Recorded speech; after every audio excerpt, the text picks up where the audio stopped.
Minggu ini kita umat Islam diingatkan kepada satu peristiwa besar yang pernah terjadi dalam sejarah perkembangan Islam, yaitu peristiwa diturunkannya kitab suci Al-Quran, atau yang populer dengan peristiwa Nuzulul Quran.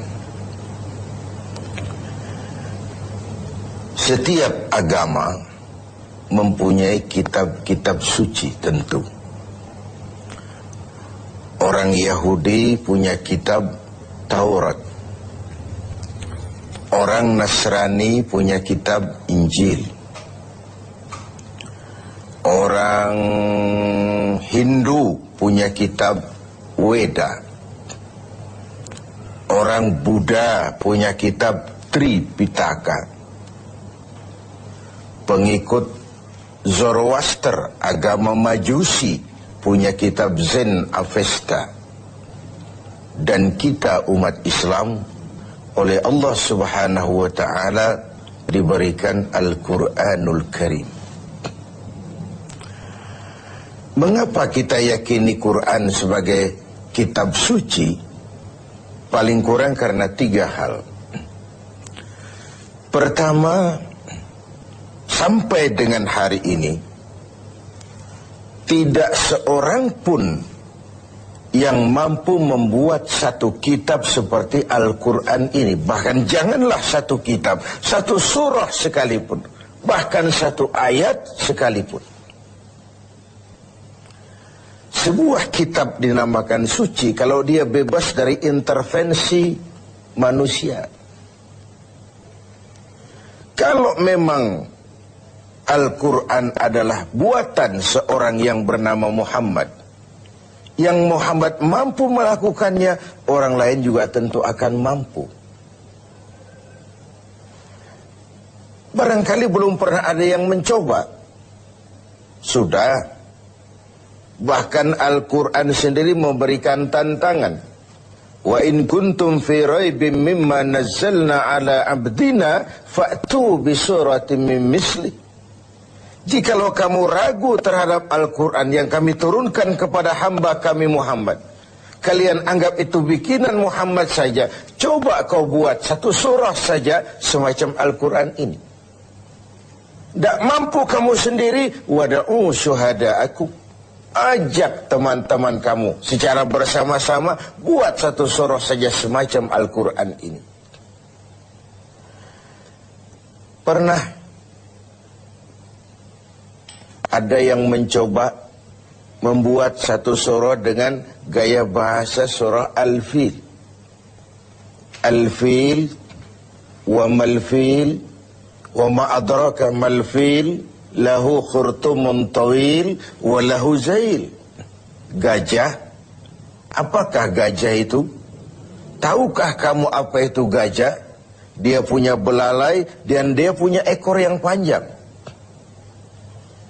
Kalimatnya sudah berbentuk syair, tapi isi jauh panggang dari api. Karena yang namanya gajah, tidak perlu turun surah seperti itu pun orang ngerti kalau gajah mesti punya belalai dan mesti punya ekor. Jadi isi jauh panggang dari api. Surah semacam Al-Fil tadi dibuat oleh Musailamah Al-Kadzab. Dan masyarakat Quraisy memang kaya sekali dengan penyair, dengan pujangga, dengan sastrawan. Sehingga tiap tahun di pasar namanya Ukaz dipertandingkan syair-syair yang hebat-hebat itu. Pemenangnya digantungkan syairnya di dinding Ka'bah. Sudah dicoba itu. Pada sisi lain kita melihat bahwa gaya bahasa hadis tidak sama dengan gaya bahasa Al-Quran. Kalau memang Al-Quran bikinan Nabi Muhammad, tentu saja bahasa Al-Quran sama dengan bahasa hadis. Ternyata jauh sekali. Jadi Al-Quran isi dan redaksi langsung dari Allah Subhanahu wa ta'ala. Sedangkan hadis isi dari Allah, redaksi dari Nabi Muhammad sallallahu alaihi wasallam. Ini yang pertama. Yang kedua, kita yakini Quran sebagai kitab suci karena ajarannya sesuai dengan fitrah manusia.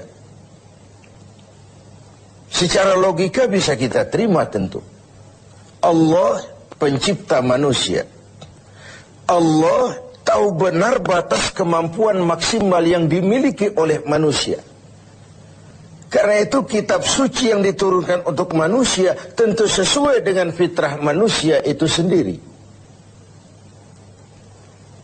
Sama dengan pabrik mobil di Jepang bikin mobil namanya Toyota.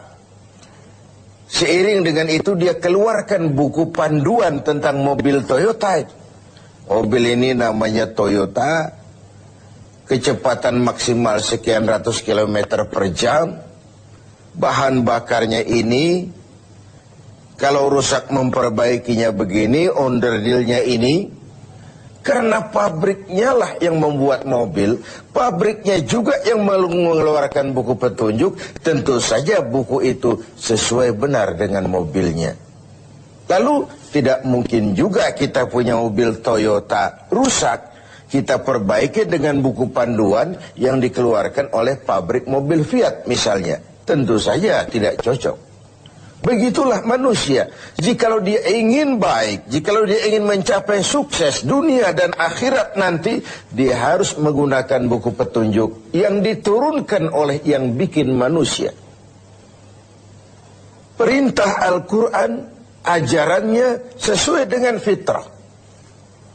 Apabila kemampuan melaksanakan sebuah perintah berkurang, maka tekanan perintah pun biasanya menurun. Mari kita ambil beberapa contoh. Satu hari seorang sahabat datang menghadap Rasulullah sallallahu alaihi wasallam. Lalu berkata, "Halaktu ya Rasulullah." Ya Rasul, celaka benar saya. "Ma ahlakaka?" Apa yang bikin kau celaka? "Waqa'tu ala imra'ati fi Ramadan." Sedang puasa Ramadan, saya tidak kuat ya Rasul. Saya bergaul dengan istri saya. Begitu? Iya, ya sudah. Bayar dendanya. Apa ya Rasul? Bebaskan budak. Saya tidak punya budak ya Rasul. Benar? Benar. Kau puasa 2 bulan berturut-turut. Arti 2 bulan berturut-turut itu sudah 50 hari batal, ulang lagi dari hari pertama. Itu mutawalliyat, berturut-turut. Tidak kuat ya Rasul. Tidak kuat. Tidak kuat saya, 1 bulan saja saya tidak kuat, apalagi 2 bulan. Benar kau tidak kuat? Tidak kuat. Ya sudah. Kau beri makan fakir miskin, 1 orang 1 mud. Ya Rasul, jangankan memberi makan 60 fakir miskin. Istri saya di rumah sehari masak, sehari tidak. Saya orang miskin ya Rasul. Lagian terlalu juga ini orang sudah miskin berani melanggar peraturan. Rasul senyum kemudian masuk ke dalam kamar, keluar kembali membawa sekeranjang kecil kurma. Bung, kalau kau tidak punya apa-apa di rumahmu, bawa pulanglah kurma ini.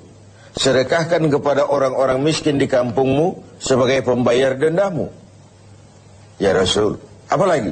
Di kampung saya itu yang paling miskin saya. Terlalu betul orang ini. Marahkah Rasul mendengar ini? Beliau malah senyum makin mengembang lalu berkata, kalau memang begitu kondisimu, bawa pulanglah kurma ini, beri makan anak istrimu di rumah. Inilah watak dari perintah Al-Quran itu. Ngono ya ngono, ning ojo koyo ngono. Tidak kalau sudah begitu ya, mesti begitu. Tidak, sesuai dengan fitrah manusia. Di awal-awal turun perintah puasa, sebagian sahabat itu menyangka siang malam tidak boleh bergaul dengan istri. Mau bertanya mereka malu. Akhirnya ada juga yang nyerempet-nyerempet. Nah, satu hari selesai sholat zuhur, antara mereka kumpul, saling bertukar pengalaman. Yang satu bilang, semalam saya nggak tahan loh. Terus, ya saya nyelonong sama istri saya. Yang di sudut satu bilang, saya juga loh. Ternyata banyak. Terhadap ini kemudian turunlah penegasan Al-Quran. Uhilla lakum laylatas siyami ar-rafasu ila nisaikum. Dihalalkan bagi kamu pada malam berpuasa bergaul dengan istrimu. Kenapa? Ini fitrah. Ini manusiawi.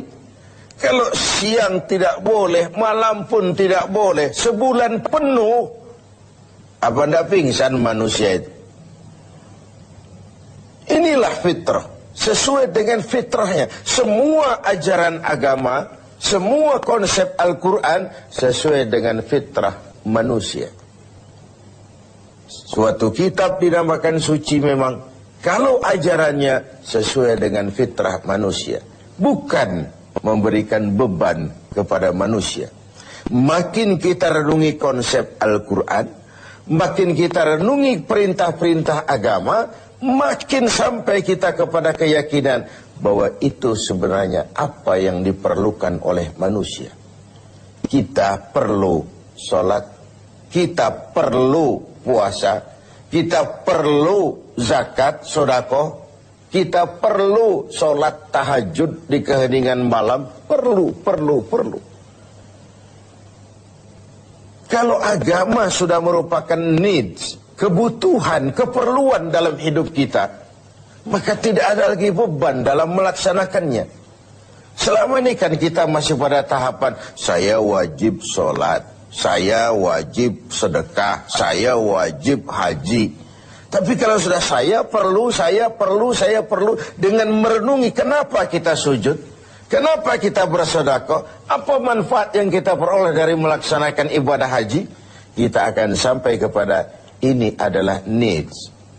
Pada saat itu, pelaksanaan ajaran agama tidak lagi akan menjadi beban, tapi akan kita laksanakan dengan sepenuh hati, karena dalam kita sujud kepada Allah, disitulah tingkat keperluan hidup kita. Puasa, zakat, infak, sedekah, dan begitu seterusnya. Pemirsa TV 7 yang berbahagia. Yang ketiga, kita yakini Quran sebagai kitab suci karena isinya tidak saling bertentangan. Bagaimana mungkin sebuah kitab suci ajarannya saling kontroversi, isinya saling simpang, saling silang. Di satu ayat dia ajarkan Tuhan Esa, di lain ayat dia ajarkan Tuhan tiga. Bagaimana kitab suci bisa saling silang seperti ini? Sebuah kitab dinamakan suci kalau isinya tidak saling bertentangan. 6.666 ayat, 30 juz dan 114 surah, tidak satu pun yang saling silang, tidak satu pun yang saling bertentangan. Oleh karena itu, dengan memperingati turunnya Al-Quran, mari kita banyak membacanya. Dan membaca adalah pengantar untuk bisa mengerti dan memahami. Sedangkan mengerti dan memahami adalah pengantar untuk bisa mengamalkannya dengan sebaik-baiknya. Hanya jikalau kita membaca, kita mengerti. Hanya jikalau kita mengerti, kita bisa mengamalkannya dengan sebaik-baiknya.